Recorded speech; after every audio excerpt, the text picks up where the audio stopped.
miks ma täna siin olen?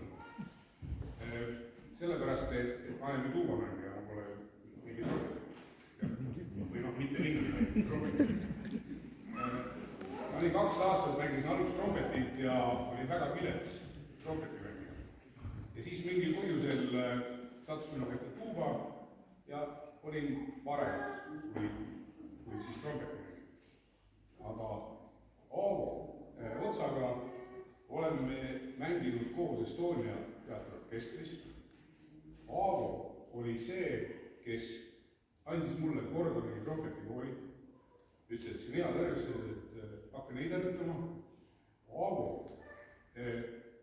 natuke aitas mul mõtteviisi muuta tuubamängijast selliseks trompetilikuks tuubamängijaks, mitte niisuguseks tavaliseks tuubamängijaks.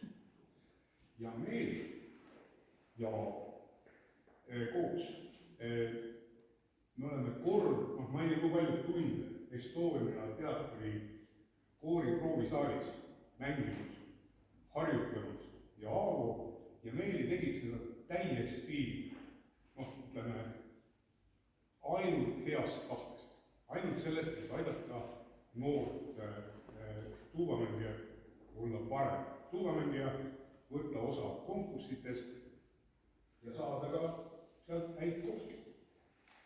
See oli tohutu panus minu isiklikuks arenguks ja nii tuubamängijana kui ka isikul. Nüüd, mis täna me mängime Meeliga, ütleme siis seda lugu või üldse, miks me mängime Meeliga, sest et Meeli tuli üks päev minu juurde, see oli mõni aeg tagasi, ütles, et tead, ma tahaks suga veel mängida. Ma olin vist viimane 40 aastat tagasi mänginud ja ma tahaks suga veel mängida. Seda ka head ideed tuleb teha teoks. Ja nüüd me siis seda tegime teoks. Saint-Saëns Luik. Aavole, Meelile, õpilastele. Äge.